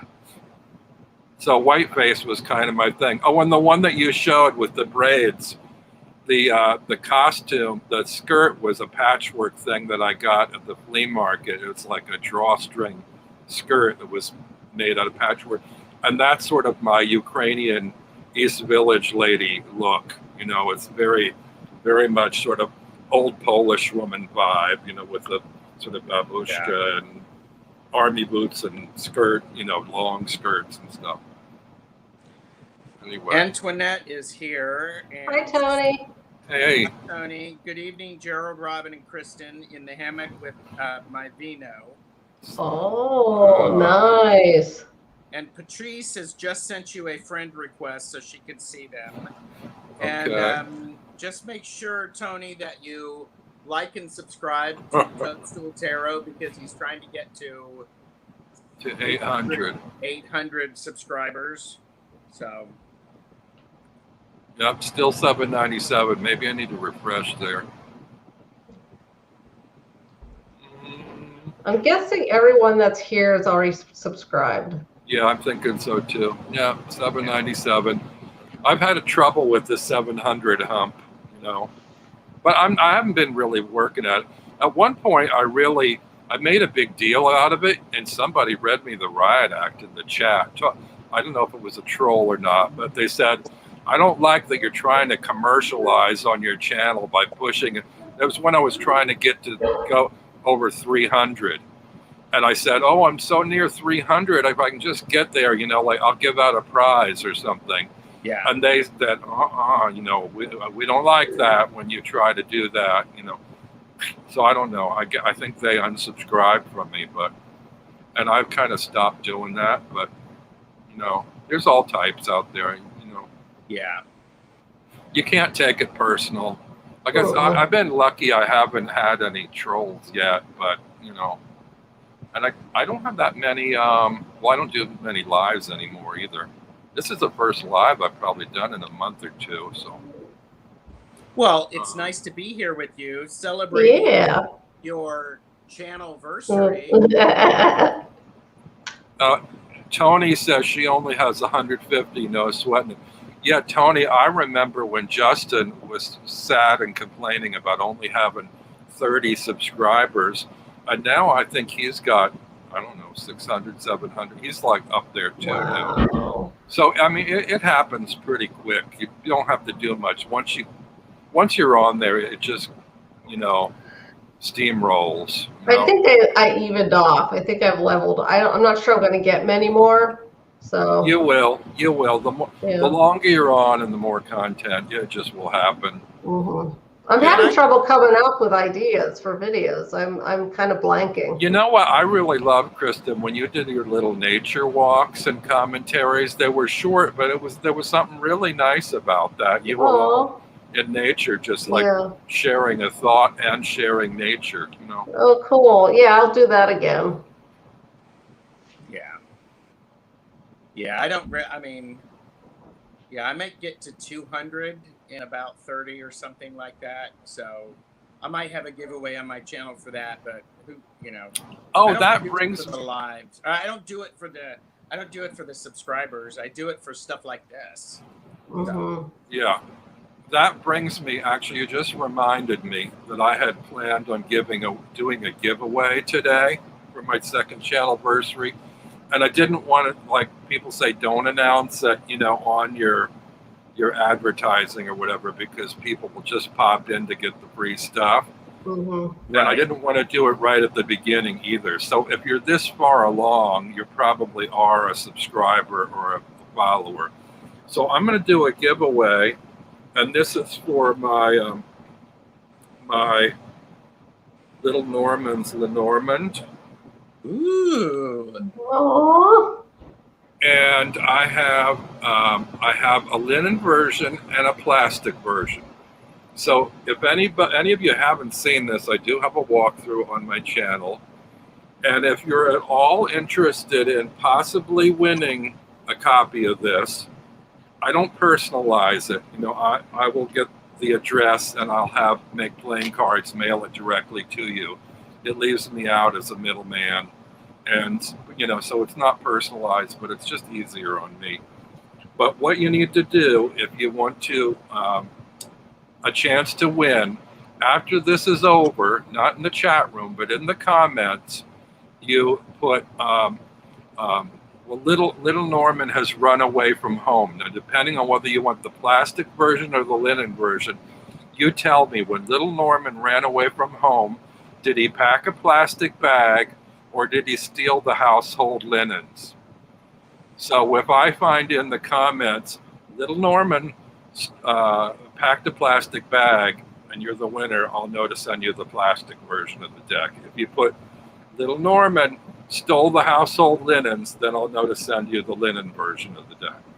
So That's cute. that's the rules. So you guys do that, and I will do a random draw probably Monday. I don't know. You guys think 3 days is enough? I think anybody that is going to watch this is either watching now or will have within the next 3 days. Yeah. So I'll do a drawing on Monday, and whoever wins, if I don't have their address already or know it, or know a way to contact them, I will put the name of the winner in the comments of this video, and you can check back. Mm-hmm. Yeah, So, there's excitement. Debbie's excited, Tony's excited, Crystal's excited, and Patryce says she needs that for her Lenormand collection. Okay, so there you go. And now the other thing, this is not a giveaway. This is an opinion thing, but I think I already have my own answer. I think you both have been waiting to hear more about the open face tarot that I did, the black version. Yes. Well, I'm calling it the Ghosted Edition, the open face tarot Ghosted Edition. I want to get that one. Now, I've done this 3 times. I'm not sure if it's right. The first time I did it, one of the top edges of the cards wasn't lined up. There was a white line across the top of the card. And so I had to take a marker and mod my deck to use it. The second version I did in a plastic version, and I fixed that, but there was some color issues too. Like the original one, when I did the negative reversal, the line areas went white, but not entirely white. Some of them had a kind of a bluish outline or bluish edging to them, or something weird going on in the color. So then I did a third version. I tweaked and made it like strictly black and white. And now it looks more like white chalk on a blackboard, which I'm not sure how I feel about. But also, I've been having trouble with my computer, and the mouse is sticky and really problematic. It's very hard for me to drag and shift graphics. And some of them didn't get lined up right, and I just can't decide whether this is acceptable or whether it needs to be redone. For instance, my star card, I don't know if you can see, that star is right at the edge, and it's like the radiation from that star is kind of going off the edge of the card. That doesn't bother me. That's not too bad. The moon isn't centered. You can see it's like a little bit more to one side than the other. That doesn't bother me too much. The sun is also off. My sun is going off the top edge of the card, but I mean, it's all there, but I don't know if that's bothersome or not. It's like the star, but I think this was a little worse. See, if I received that, I never would have known that wasn't part of the design, and so it wouldn't bother me. That's what I wondered. I think it's because I know the original one and it doesn't look like the original one, so it does bother me. And here, this is not, I have a few cards that weren't perfect to begin with, and this is one of them I wasn't completely thrilled with, but you can see the edges of the oval it's like completely off-centered and like weirdly off-kiltered. No, I don't know if that bothers you or not. So I need you guys to sort of like advise me. Should I like retweak these and try to fix those things, or should I just go ahead and put it on in my shop and sell it as is? So my question for you is if you don't retweet tweak them, is it going to drive you nuts? I'm wondering that myself. I've been living with it for a week and I still don't have an answer. I also, when I had the title card on there, Open Face Tarot Ghosted Edition, I didn't credit myself, so I thought, well, that tells you that this is a different edition of another deck, but doesn't say who the deck creator was, except if you're in my shop, you already know. So then I did this, but because of where the face is lined up, the text is off. It's like it's not centered. It's nearer the top than the bottom. That bother me. So I have two title cards in the deck. I have that one, and then I've got the one with the credit. I don't know. I'm probably just being overly fussy about it now, but Tony asked, "Are you a Virgo?" Yes. Yeah. You couldn't guess. She guessed.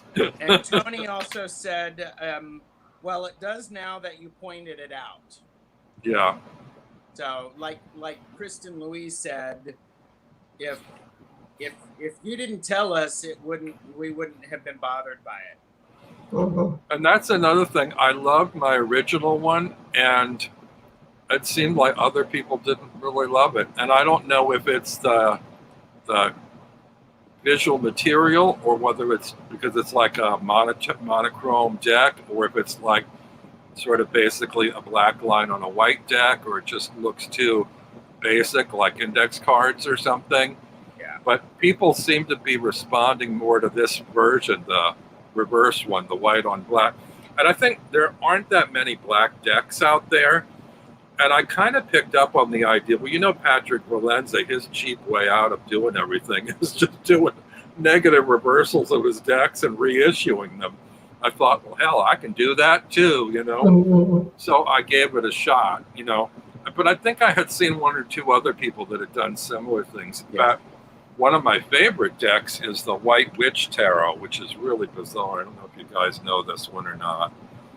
It's a very deeply heady psychological deck, which is not easy to read.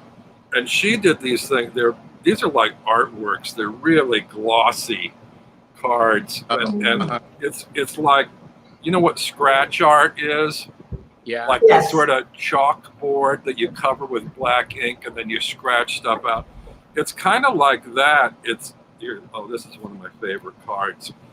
It's like the light source sort of shows through the black, and it's so psychological. I mean, this one with all the hands and stuff. Yeah. This is the strength card. Yeah, and it's a majors only deck. It's gilt edged, and I don't usually like that, but these are like little enamel artworks. You know, it's super glossy, which is a problem because it picks up fingerprints. But I love that these remind me of like interdimensional energies, like other beings, interdimensional beings, kind of trying to pass through the darkness into the light with their light energy or light energy beings. I can't hold my bladder anymore, so I need to go pee. I'll be back. Okay, you do that. We'll talk about you while you're gone. Justin Michaels said, cards are like that, Robin. Yes, overly fussy. And Tony said about you being a Virgo, not at all obvious, Robin. I think she's being sarcastic. Oh, I know she was being sarcastic. And then Tony also said, well, there you go. Get it as you want, then run limited paradoxicals. Yeah. So. Yeah. I could just make this a limited run thing. I have about 4 or 5 different versions of the first one on the shop, and I was thinking, do I really need them all there? Maybe I'll just like reduce it down to one. Conrad Stain does that too. He has about 10 different versions of his decks, you know. Sometimes it just feels like oversell a little bit. But everybody has a different thing. They want a different stock, a different size. Some want cards, some want plastic, some want minis, you know. So, choices, lots of choices for people. Yeah, and I like the broken mirror tarot that I have been using recently. Just got it was I think it was a Kickstarter, and it's a linen finish, and I like it. And it's a linen finish that doesn't stick, and it's just quite nice. So, but yeah. Well, yeah, my first the first linen I did was my first Lenormand, you know, and I liked the way that turned out. And after I got it, I thought, you know, I did a plastic version of the open face, and I didn't like it. It actually shifted the color because it had this beautiful ivory color, almost like old-fashioned dominoes, you know, that kind of bone color. Yeah. But in the plastic version, it had a kind of a green tinge, and I thought, oh, I don't like that green tinge to the plastic cards. So I did a test run of a plastic version of my Lenormand, and it didn't change the colors at all. They were just very bright and vivid. So I was very happy with that one. And MPC's version of plastic cards is much less jumpy and slippery than some other plastics. Like I have the Ivy, what's her name? The Neo Rider. My God, those things jump and dive out of your hand all over the place. Yeah. It's a very slippery plastic, but the MPC one is not. Yeah. Is that Ray? Yes. I love Ray. Tell Ray hello. Robin says he loves you, and then he says hello. You want to poke your head in? Well, I said You hello. said poke my head in. I'm hoping that Kristen will. Okay. I hope she'll re-kickstart our shamanic circle, and that we can all. What? We- Yeah, it's his Channelversary. She's catching Ray up. Sorry. We had one shamanic circle journeying group, and there were just the 4 of us in it, but it was totally wonderful. Yeah, we need to do it again. If she decides to do it again, I'm taking liberties here, but I invite anybody in the group that's into that kind of thing to join us. I think the more the merrier. Yeah, we just need to figure out when it's good for everyone. That's hard to do. I think when you was that Zoom? I can't remember. Did we do that on a Zoom? Mm-hmm. Yeah, I believe you can have up to 10 people in a Zoom. So as long as we're under 10, we're good for our no, it shamanic circle. Zoom account. Oh. 10 is StreamYard. Oh, sorry. Okay. It's okay. Okay. So yeah, there. I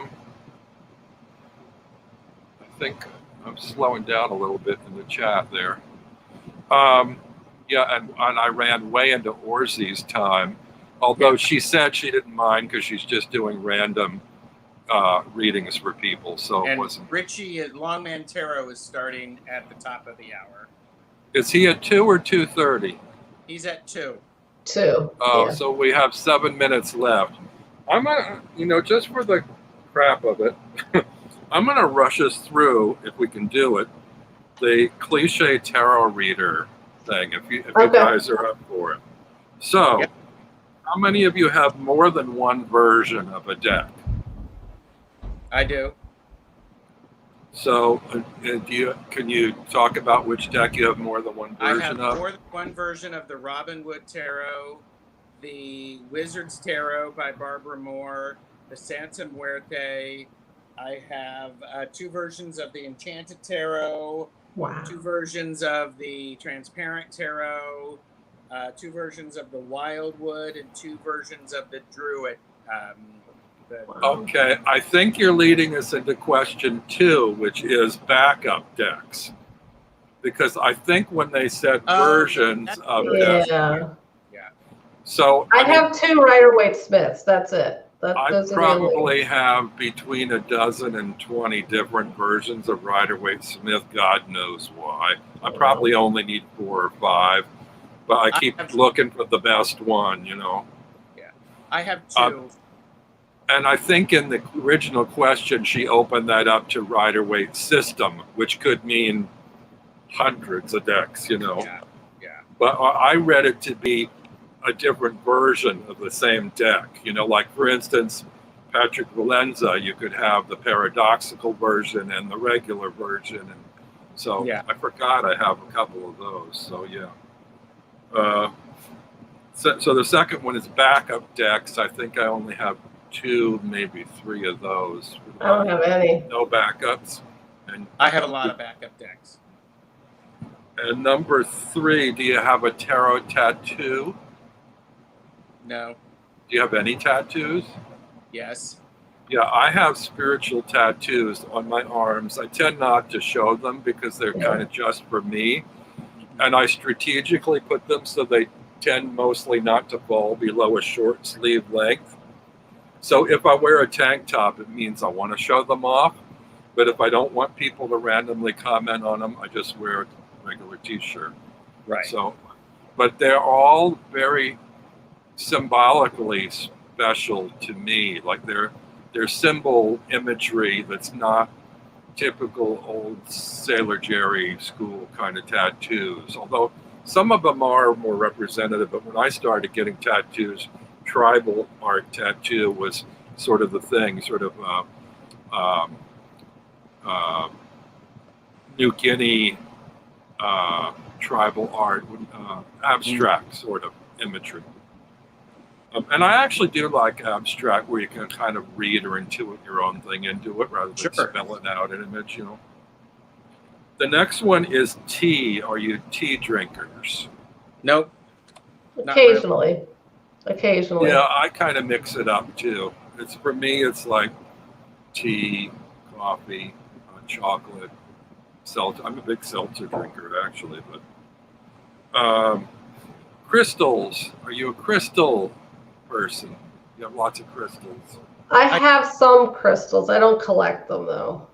Yeah, I have. Well, how many would you consider a collection? I think probably if you have more than 5 or 6, you've got a collection. I think I have 5 or 6. Yeah, she's on the borderline. Yeah. I probably have a small bucket full. I haven't done a walkthrough yet of those. I'm not that keen on crystal sharing online. It's fine and they're pretty, but a rock is a rock in a way. I mean, they do have their own energy, but somehow looking at other people's rocks doesn't, for the most part, doesn't make me ooh and ah. But that's one of the cliche tarot reader signs, apparently. Mm-hmm. Books about tarot, I probably have maybe a dozen, including ones that come with decks. You know. Oh. I probably have upwards of 50 or more. Wow. Many of them are from used bookstores. No, aside from guidebooks, I have 3. Oh. No. Yeah. Tarot journal. Do you keep a tarot journal?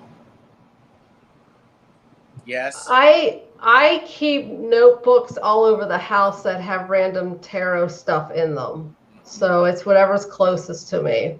But I have multiple ones. So. Yeah, I've got a writer's journal kind of thing that I do creative writing in, and then a little mini kind of tarot journal.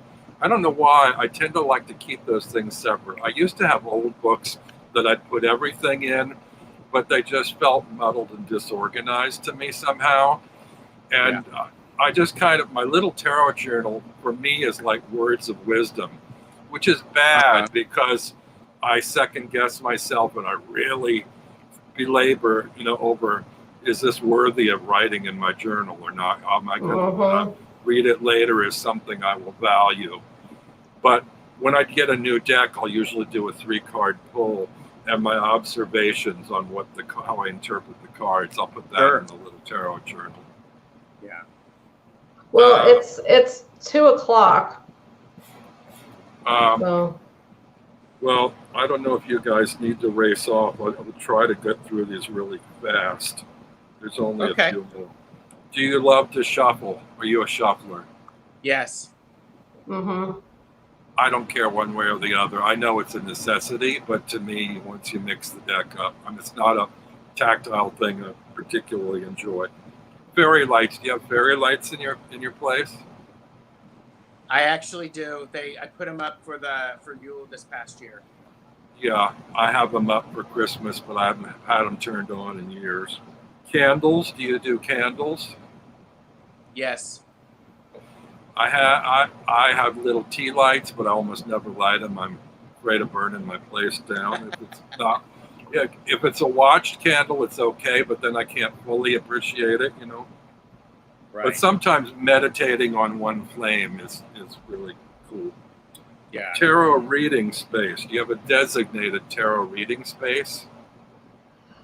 If you include my couch, it's not designated, so I have an altar that I'll do it on. I'll do it right here. So I do not. When you read on your couch, is it just in your hands or your lap, or do you have a little like a coffee table or something? I have a tray. Tray. Yeah. And you, Gerald? I don't have a standard reading space. I just need a surface. I don't have a lot of space, as you know. I only have little lap trays, but they work for me. Incense. Do you use incense? I do. Yeah, me too. Not a lot, not often, but I do. I'm not as worried about burning the place down with my incense as the candles. Altar. Do you have an altar? I have Yes. several.